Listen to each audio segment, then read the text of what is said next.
study causes from a different perspective, from benefits point of view. And we are reading Risale-i Nur. It's a Quranic commentary. As many of you know, it's a Quranic commentary, and it proves the tenets of belief, the oneness of God, oneness of Allah, and existence of God, and that we are in His presence, and the existence of angels and resurrection. And we give examples from ourselves and the outer world. And our discussion today, as the previous weeks, is gonna be like muzakara. This is our study method, and this is actually what we do in all over the world. Instead of having one speaker and listening to him, we all have our books and the things that we read, and everyone shares their learning and their insights. Today we have Imam Baykar Yurdakul from Connecticut, from Bloomfield Mosque, Imam Baykar Yurdakul, and me, Omar Faruk. I'm from Bloomfield as well. And we have Professor Harun today, and Professor Turner from United Kingdom. He might be a little late, but we will continue our study today, inshallah. And today we will talk about, we will read the 27th window from the 33rd word, and we will talk about the benefits that come out from the causes, and we will study the benefits and beauty that come out from causes, and we will try to prove that the causes do not have actual effects, but the effects come from all-wise and merciful Maker, our Creator. And also, if we have time, inshallah, we will talk about ourselves as well. Just like we give examples from all the world, we also give examples from ourselves to know our Creator and the works of our Creator. So I will quickly read for 1 or 2 minutes, and then I will come back, and then we will study, inshallah, every sentence, and we will talk about them. So again, we are reading the 27th window from the 33rd word from the book Words by Bediüzzaman Said Nursi. This is where we left off last week, and we are picking up from where we left last week. أعوذ بالله من الشيطان الرجيم بسم الله الرحمن الرحيم والصلاة والسلام على سيدنا محمد وعلى آله وصحبه أجمعين. Furthermore, the wonderful art and adornment in effects dismiss causes and indicating the necessarily existent one, wajib al-wujud, the causer of causes, musabbib al-asbab, in accordance with the verse, and to him goes back every affair, وَإِلَيْهِ يُرْجَعُ الْأَمْرُ كُلُّهُ. Hand over matters to him. In the same way, the results, purposes, and benefits attached to effects demonstrate self-evidently that they are the works of an all-generous sustainer, Rabbi Kareem, all-wise and compassionate beyond the veil of causes. For unconscious causes certainly cannot think of some aim and work for it. And yet we see that every creature that comes into existence does so following not one, but many aims, benefits, and instances of wisdom. That means an all-wise and generous sustainer makes those things and sends them. He makes those benefits the aim of their existence. He makes those benefits the aim of their existence. And we will give an example here. For example, it is going to rain. It is obvious how distant the causes that apparently result in rain are from thinking of animals and feeling pity and compassion for them. Rain cannot think of the animals, and the rain cannot feel pity and compassion for them. That means it is sent to their assistance through the wisdom of a compassionate creator who creates the animals and guarantees their sustenance. Rain is even called mercy, because since it comprises numerous works of mercy and benefits, it is as if mercy has become embodied as rain has been formed into drops and arrives in that way. Furthermore, all finely adorned plants which smile at creatures and embellishments and displays in animals self-evidently point to the necessary existence and unity of an all-glorious one behind the veil of the unseen, one who wants to make himself known and loved through these beautifully adorned fine arts. That is to say, this adornment in things and these displays and embellishment indicate of a certainty that the attributes of making known and making loved, while the attributes of making known and making loved self-evidently testify to the necessary existence and unity of an all-powerful maker who is loving and known. So this is the topic, inshallah, we will study today: benefits and beauty and adornment that come out from the causes. And now we have our speakers, Imam Baykar and Professor Harun. And here in the first part, we will study, and we see here the wonderful art and adornment in effects, dismissed causes, and indicating the necessarily existent one. And this is a very important concept. This is a concept that has been in Islamic history and theology, the fact that the necessarily existent one, God, Wajib al-Wujud, all the way from Avicenna, and the causer of causes, and we will talk about that. And also in this slide, we also see that the results, purposes, and benefits attached to effects, results, purposes, and benefits. So the things that comprise the effects, and we will give the example of rain in the following slides. And I can ask Imam Baykar here if he has any insights from this. The wonderful art and adornment and results, purposes, and benefits from the causes. Imam Baykar, can you hear me? Yes. Bismillah, alhamdulillah, wassalatu wassalamu ala rasulullah. If we can remember from the previous weeks, this again we repeated here. Brother Colleen also listed some of the attributes of the causes. So they are deaf, dumb, unconscious, lifeless. So whatever we see coming out to existence within the cause and effect relation, they're coming through these causes. So we step by step started now going through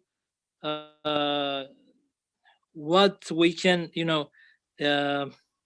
how we can, perceive the effect of the causes in the result.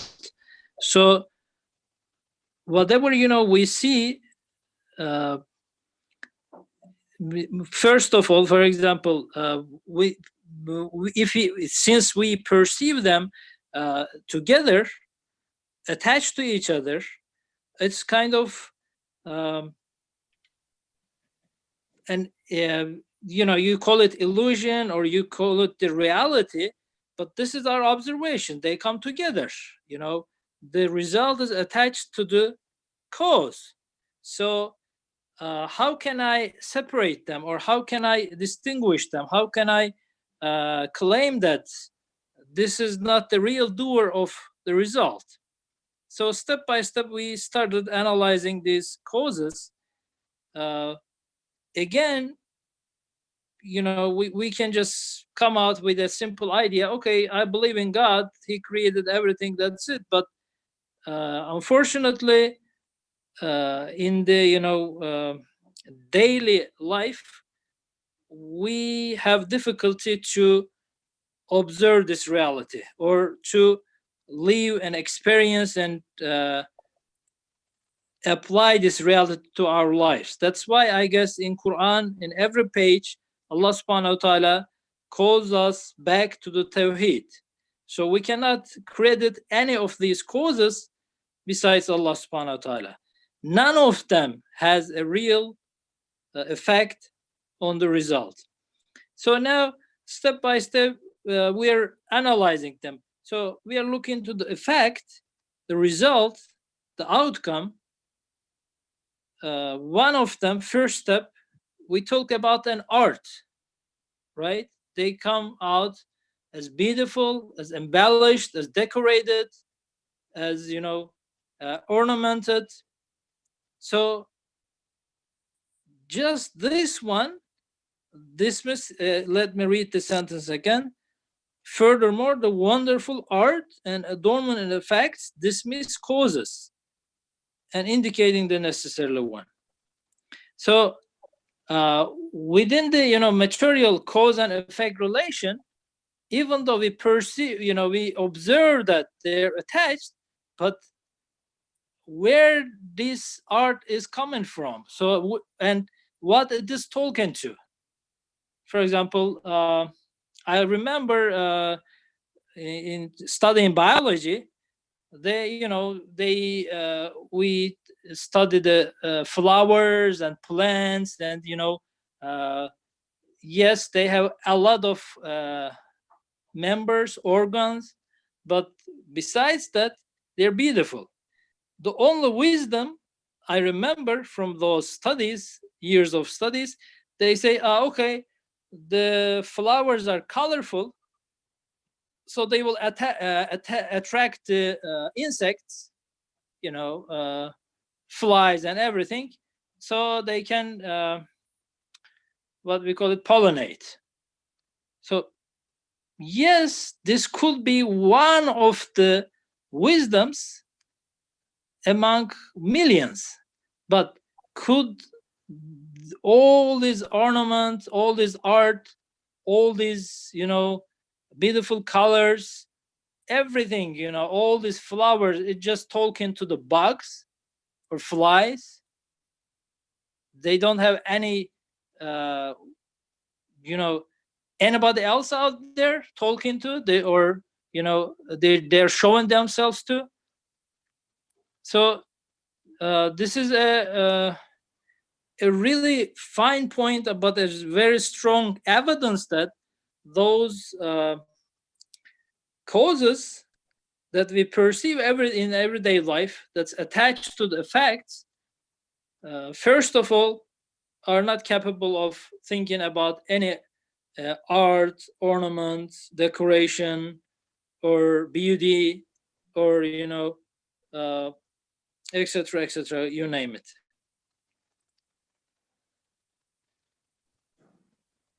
So that's all I will say for this point, I guess. So it's following up with the wisdoms. Inshallah, we can talk about them in the next step. Thank you. As you said, those causes, and I want to give a simple example from the things that we eat, right? The atoms and elements that comprise them, and they are comprised of atoms and elements. And you pointed out that they cannot think, they cannot hear, and they cannot think about the results and purposes, right? The things that we eat, the vitamins in it, they cannot think that we should be beneficial for the human beings. They cannot think like that.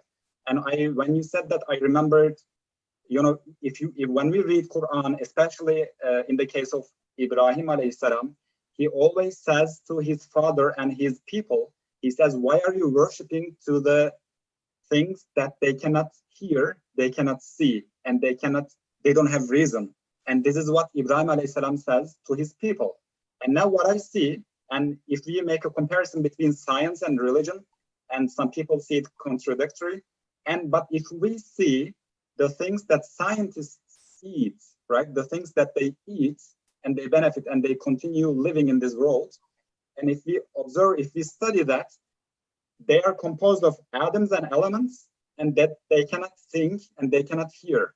And we are going to give an example of rain, for example. And rain and clouds, they have so much benefits for us. And this is also the source of our life in this world. But they cannot think, and they don't have compassion for us. They cannot think about the results and benefits and purposes. And if we give them the real effects, and that's what, the atheists or like some scientists who cannot see God's hand behind it, they attribute effects to them.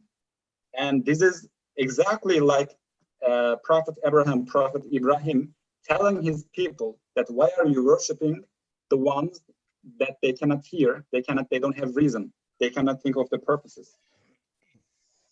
And I saw a parallel between them now. And we are actually, as people of believers, we attribute it to these acts to the one who is all wise, our sustainer and the compassionate. And Rabbi Kareem, Hakim, and Rahim, and Kareem, like 3 attributes here we see. And Professor Harun, if you have any insights on this, or we can go to the next slide. Assalamu alaikum to everyone. Actually, I'm just guest at this point. I think Professor Colin is joining us, so I don't want to take place for now because there were, I think, problem in connection. So I was going to join on behalf of him. So he's here. I will be just listening. And thank you very much. Assalamu alaikum. Harun, please go ahead. Thank you. I'm just listening. Okay? No, please. I've only just got through. I had connection problems, but I want to hear what you're saying. Please go ahead. I would just mention about this verse. I'm amazed of how Nursi is reading the verses. I'm trying to understand how Said Nursi can really understand these nice meanings from Quran. I'm trying to. This is a really nice journey for me. So this is a nice example. Leihi yurjeul umuru kulliha. So this verse, it's like every affair just goes back to him. Amazingly, he understands this verse as reading the universe as a whole. He looks at all the creation, all the causes, and he sees that actually all causes have illiteracy, have importance, so they cannot create, or they cannot end up having the style, having the benefits, goals, whatever they ended up with. So with this reading of the universe, he just understands this verse. Reads this verse. So everything just points to the Creator with many attributes. This is all I'm going to say, and I'm just giving the ball to you. I hope that you will be saying more than this, really, because I was thinking, when you started speaking now, and you said that you wanted to talk about the verse, I had a quick look at the verse earlier today, and it is really amazing. I was wondering whether this is Ustad Nursi's own discussion on the verse, whether he looked at the verse while he was writing. And clearly it did. I wondered whether it was him or whether it was maybe one of the moderators had added the verse. But it is clear that it is Ustad's own understanding of the Quran, that he's connecting to this whole issue of causation, or rather acausality. Beautiful. What struck me, it is absolutely beautiful. What struck me was that verse, which is from Surah Hud, I think. It talks about unseen aspect of things belonging to God, and the fact that all matters, each amr refers or goes back or points to him. And I think that there is an allusion here to the fact that the created world, which is the dominion of God, the mulk, has 2 faces. And I think this is really important. One face looks outwards, and that's the face or aspect of beings which is visible to us, or the discernible face of creation. You may call it the outer aspect, or the shell, if you wish. The other face is hidden from us. And the hidden face refers or goes back to its creator directly. But the only way I can understand this to help us to internalize it is if you imagine the two sides of a coin with only one visible face. The visible side is the side we experience with our external senses. The side that's not visible comprises the hidden aspect of beings, which in the verse is Ebu Samawat wal Ard. And that is connected directly to God. So created material world, the Alam al-Shahada, the visible realm, also known as Alam al-Mulk, the dominion of God, that is the domain which operates within the confines of causality. So there is a tight causal nexus, a system of cause and effect, which is in place, Alam al-Mulk. It's there in order for us to make sense of reality, but it's also there in order for us to intellectually go beyond it, to transcend it, and to use it as a kind of stepping stone, which enables us to reach the truth.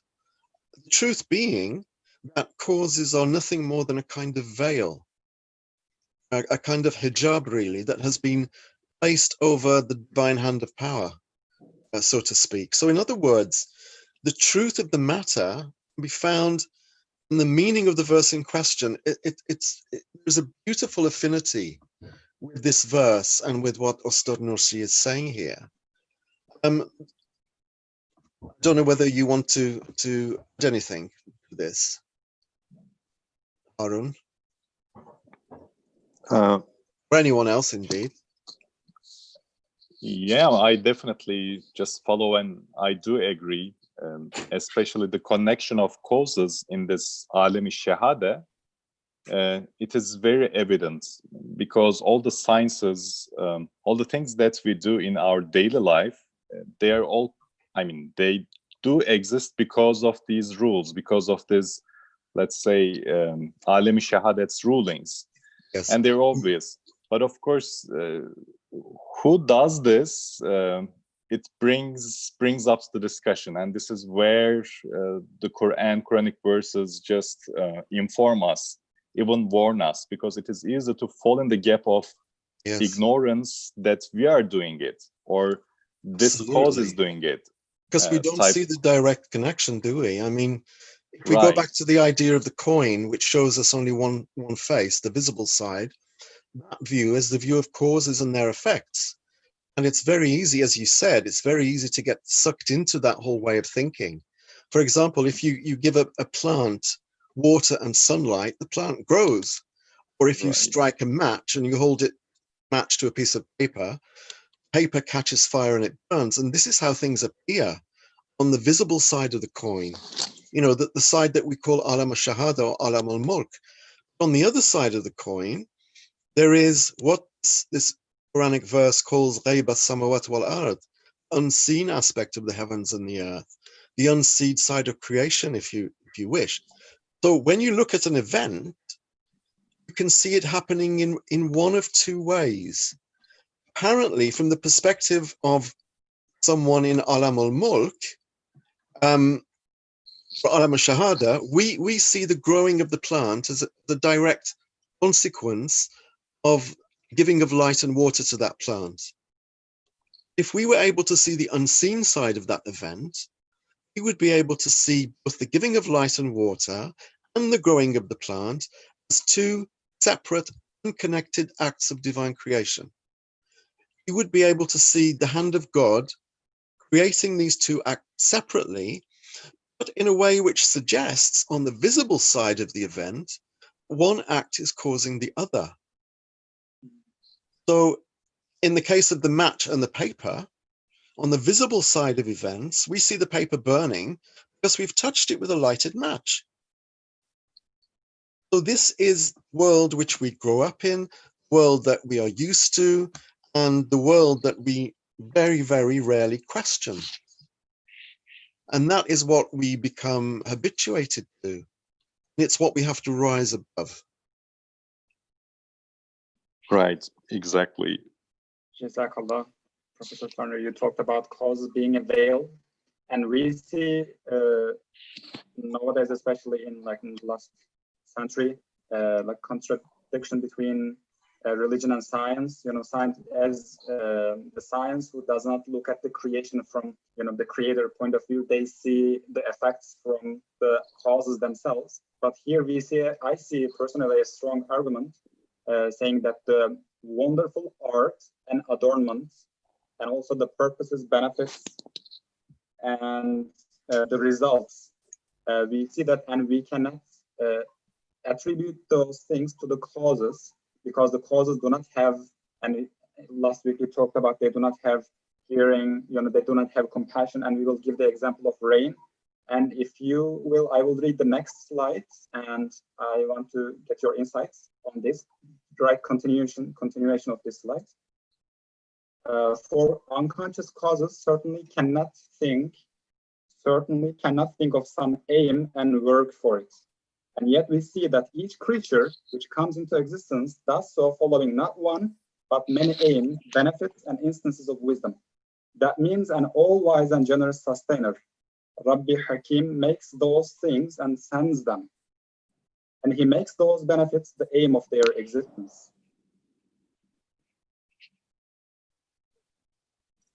Here, do you have any insights on this? From, if we talk about from science point of view, the causes and effects? I'm not sure about science in general, but I do know that biologists in particular disavow the idea of purpose in creation. And that may be something which is generalizable among all the sciences. They say that there is no general purpose, there is no goal, or there is no particular outcome or consequence that nature, what they call nature, is working towards. That nature is blind, it's the result of blind chance and accident.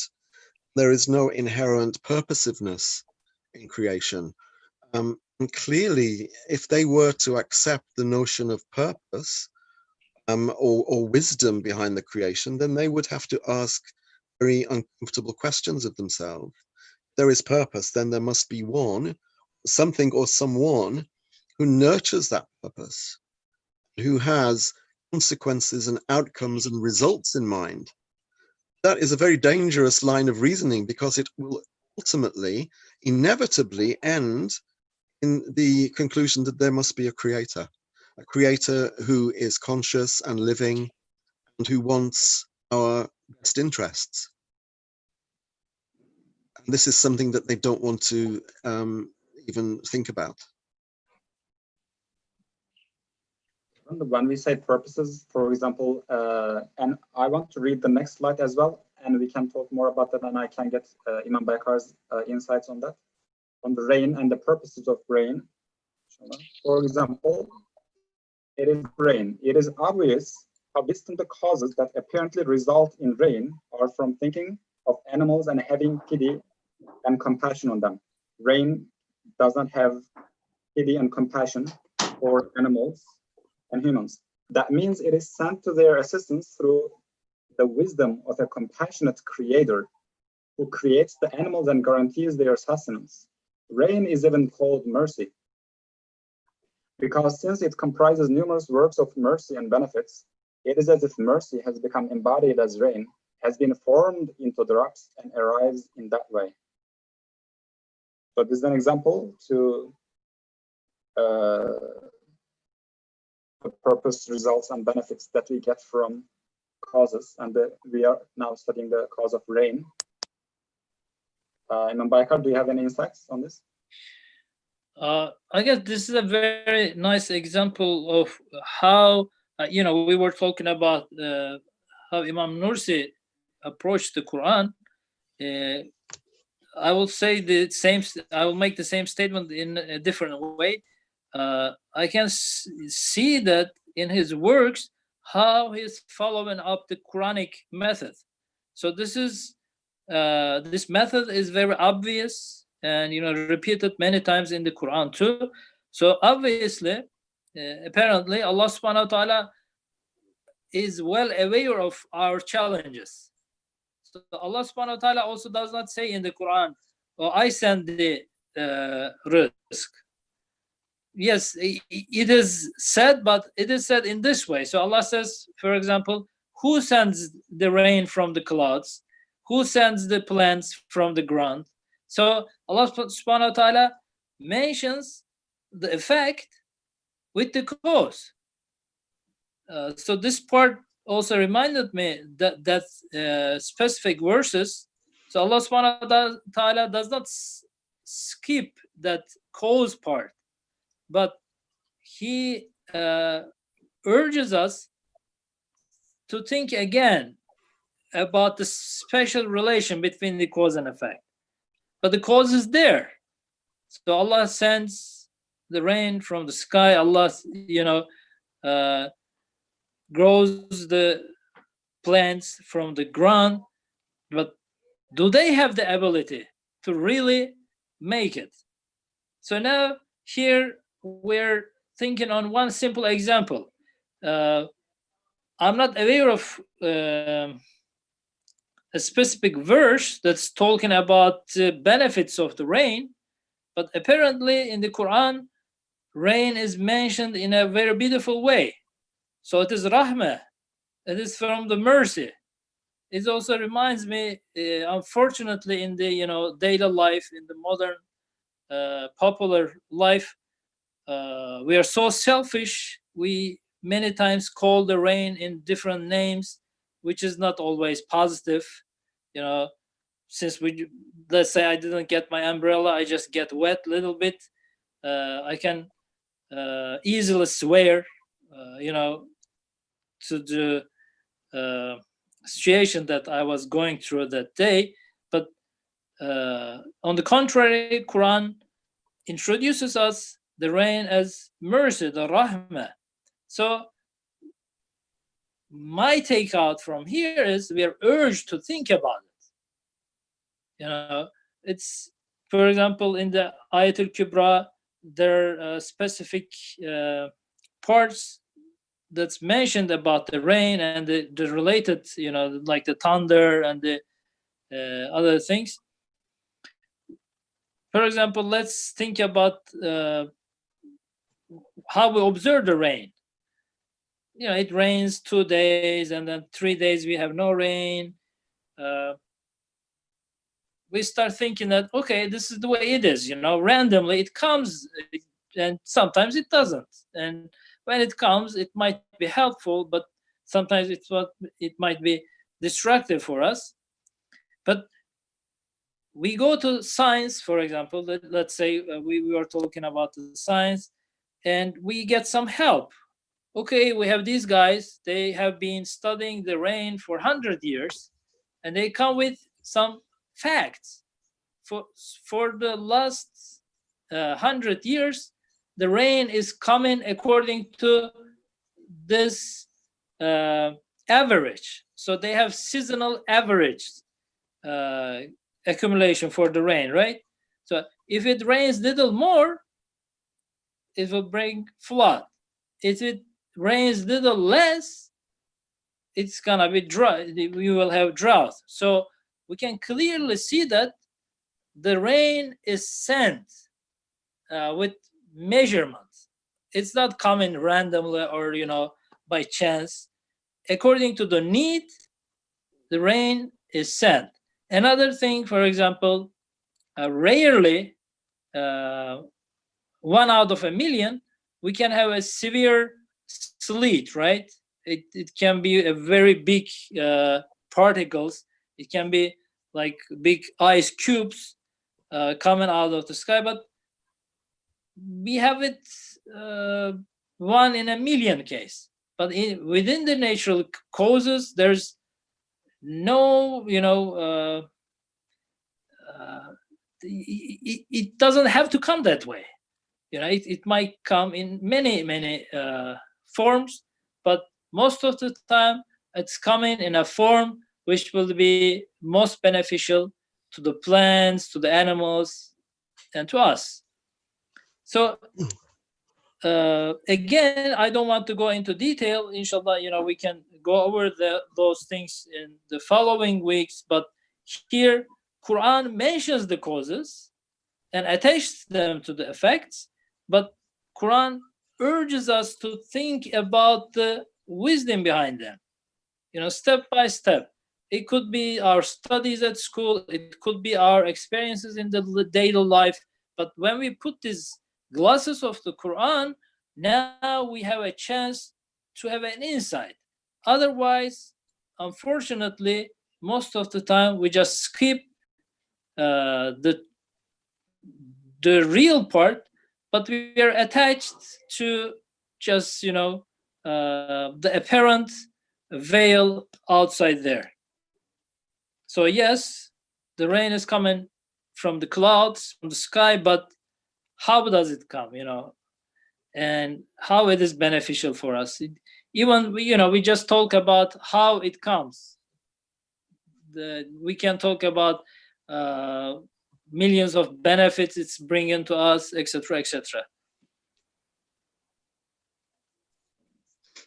Jazakallah. You talked about the measure, and in the Quran we see Allah talked about in Surah Al-Mu'minun. Allah says we send the rain biqadar, with a measure, as you said, and with lots of benefits with it. And if you have any questions, you can ask me or to the producer, and I can direct them to Imam Baykar or Professor Turner. And I want to now turn to Professor Turner, and we are talking about rain. And there are thousands of causes that help us survive in this world, and rain is one of them. And the benefits, and we are talking about how benefits do not have the actual effects, and the benefits from the causes dismiss causes. Professor Turner, do you have any insights on this? Just a couple of things which come to mind. It would be interesting if we could speak to a materialist scientist or a naturalist who doesn't believe in a creator, to see how they understand and how they rationalize this idea of benefit, and idea of wisdom, of a wise purpose behind the creation.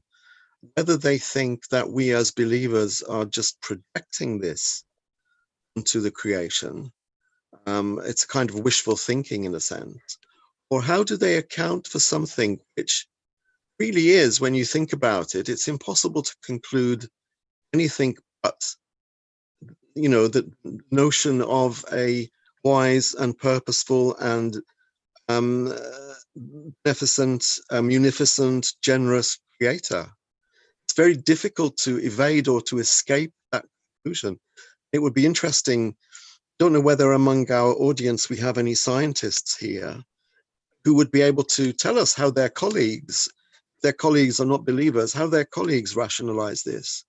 They explain away this visible, palpable feeling that we get that, there must be wise purpose behind the actions and the acts that we see carried out in creation, such as the giving of milk to a baby that's just been born through its mother's milk, and numerous other examples. How do they rationalize these things? How do they explain them?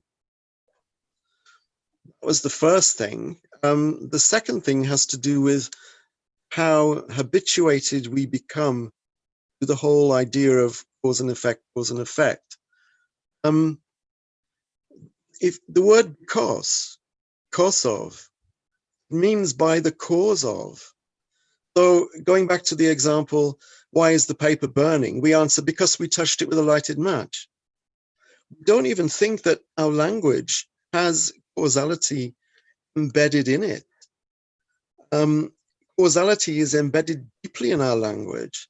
And the most obvious example is, it may seem very obvious, the most evident example is the word because. We use the word without thinking of the implication. And I would suggest that this word has undergone a kind of change in pronunciation, precisely in order that we can more conveniently forget what it means when we're saying it. If we were to say because, then the notion of causality might be a bit more evident than it is when we very, very quickly say because. Cause becomes cause. This is my own take on it, of course. It's not to be taken too seriously. But we are habituated to thinking in a causal way. And again, going back to the verse tells us to conceptually look at the Labor Samawati wal Ard. And then, interestingly enough, it says, worship Allah and have tawakkul on Him. Because there is a risk with belief in causality that it will lead to our worshipping causes. So it's this divine command that entreats us to worship and trust God as the true cause of all effects. It's interesting because it's an allusion to the human tendency to misidentify the true cause of our bounties, our well-being, our existence, everything really. And this misidentification is something which at the beginning is to be expected. We have to misidentify first in order to be able to identify properly, voluntarily, and intentionally afterwards. If we fail to clarify, if we fail to clear up this misidentification, and if we carry on thinking that causes really are efficacious and the causes of their own effect, then this can deteriorate into worship. And I think this is why Quranic verse is so opposite here. It warns us, and it says, worship Allah because He is the true cause. I think we're all in danger of falling into this trap.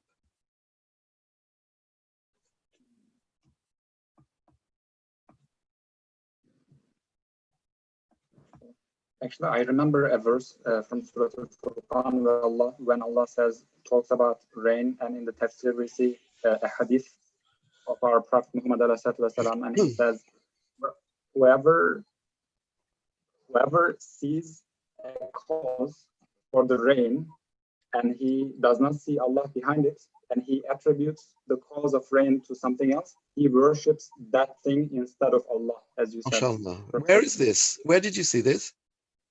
From Tabari, from Surah Al-Furqan. I can inshallah direct it. All right. Maybe if you can put in the chat a reference to it. Mm-hmm. It's very interesting. Right. And I was making a parallel between, how the people in the past were worshipping idols that they could not hear, they could not have ability to think, and they could not have ability to hear, see, and anything. And now we are talking about causes, and now we are saying that they do not have ability to those things, and we are attributing those effects, and we are worshiping them, right? I think so, because we grow up thinking and believing in a causal way. And of course, we have to, at the beginning of our journey as human beings, we have to attribute effects to causes.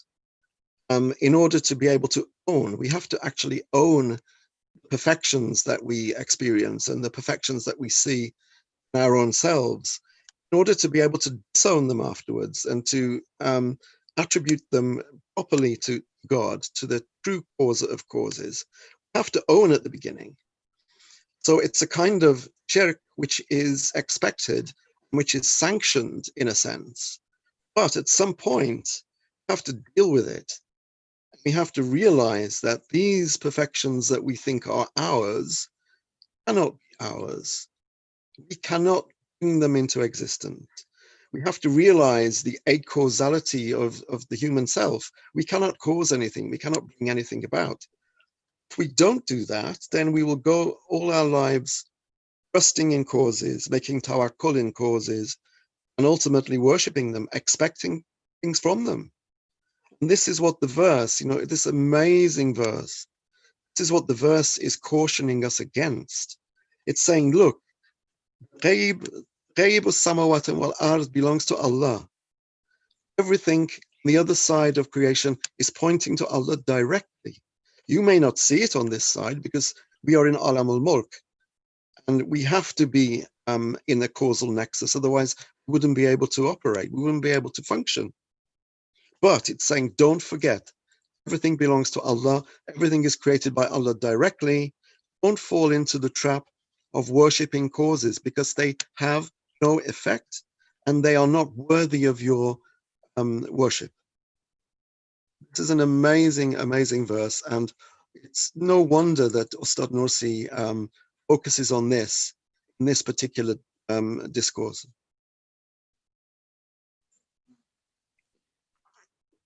Jazakallah. In the following weeks, also we are planning to talk about that. The causes, like we should believe in our, with our heart that they do not have actual effects, and we should always give the thanks to Allah. We say Alhamdulillah, right? We all praise and thanks be to Allah, not to anyone else, not to any cause, but to Allah. But also Allah ordered us to obey the causes. I mean, work with the causes, because causes are veiled with a purpose, and we should obey to that purpose. And we should work in accordance with the causes as well, but seeing the effects from Allah. So this is the tricky part. And we will also, in the following weeks, we will talk about ourselves. You know, are we the real doers of our actions, of our works, or is it Allah who functions in us? We say the causes do not have actual effects, but we will talk about ourselves as well. I think this is interesting. It connects to the Tabiat Risalasi, the treatise on nature that Ustad wrote, is connected very, very profoundly to Ana Risalasi, his treatise on human eye, human self. I don't want to say ego, because ego is not a very good translation of Ana, but I think everyone will understand anyway. There is a connection, obviously, between Tabiat Risalasi and Ana Risalasi. From this point of view, is owning our own actions. And of course, self-worship, which is, I think, an inevitable result of misidentifying ourselves as creators, as agents. So it will be very interesting, I think, in weeks to come. And we talked about the benefits of causes, and now we are going to talk about the beauty we see in the creation, and how beauty leads us to one who wants to make himself loved and known.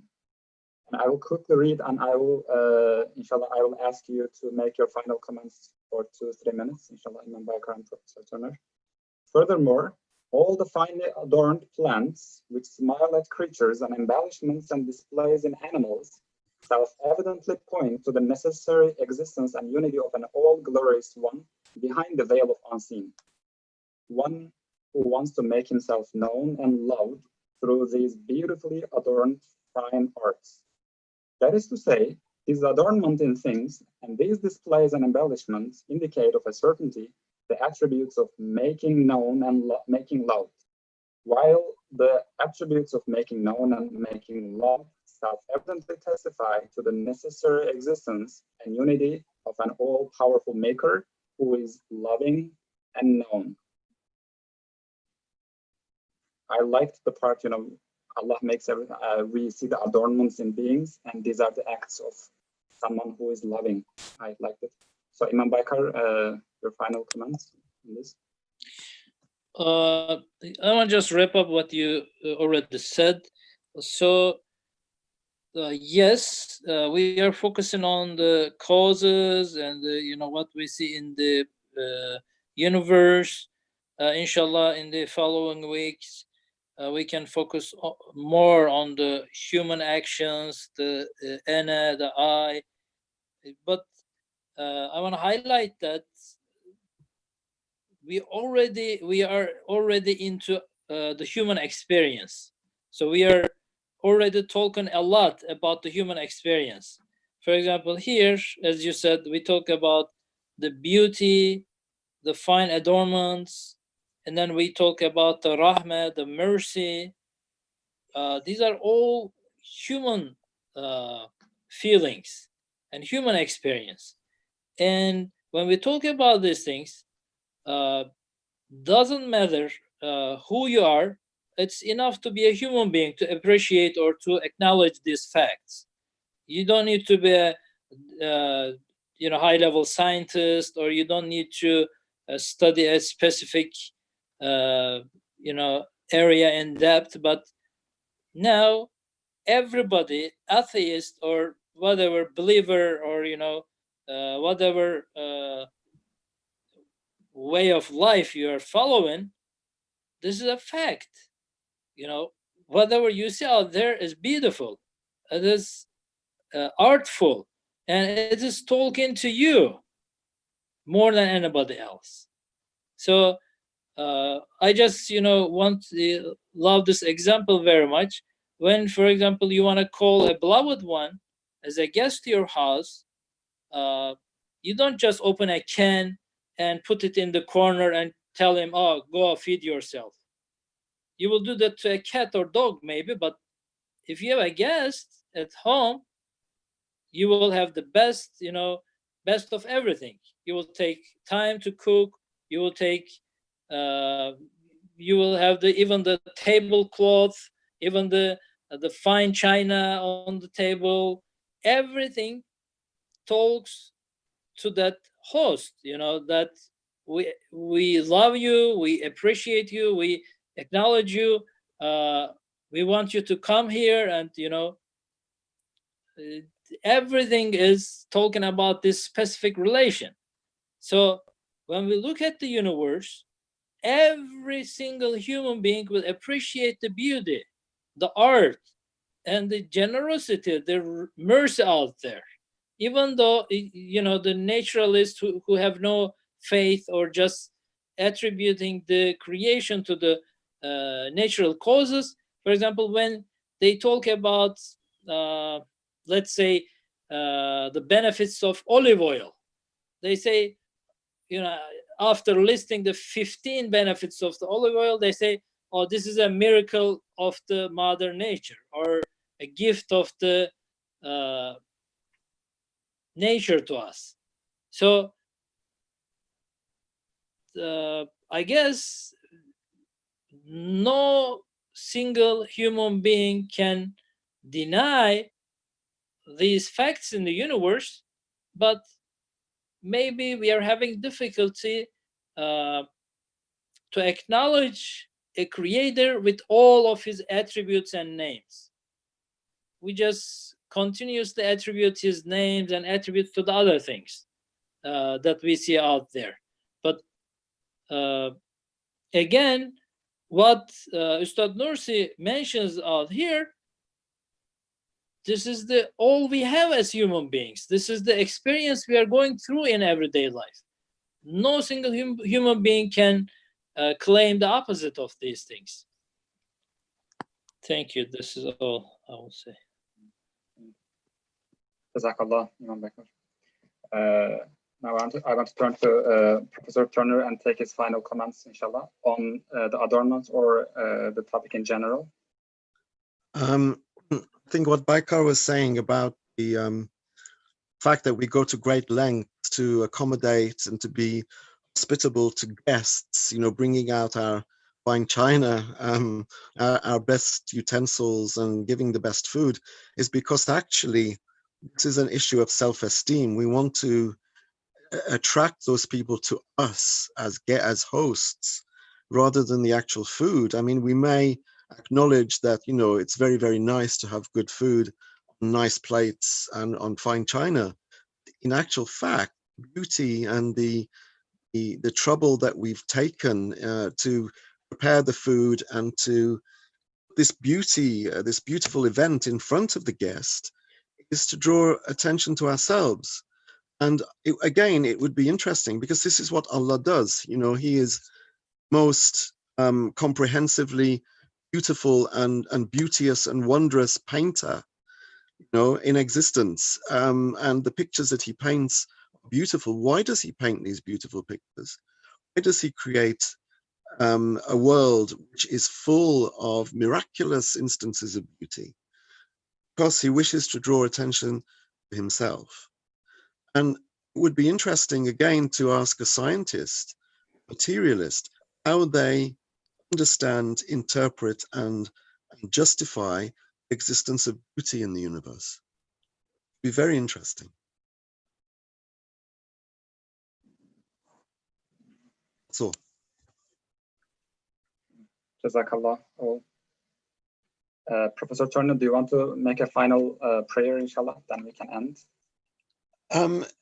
Inshallah, we will all go forward in our lives with an understanding of world that is based not on causal nexus, but is based on an acknowledgement that Allah is the only true cause of apparent causes. Inshallah. آمين. إن شاء الله. سبحانك لا علم لنا إلا ما علمتنا إنك أنت العليم الحكيم. Thank you all for joining. Next week we will continue on this, and we will talk about our actions, human actions, in terms of causes and effects, whether we are the real doers or not, and we will talk about different aspects as well. Thank you all for joining. Could I just apologize also for not being able to be there for the first 15 minutes? I couldn't join. There was a problem with my computer. No problem.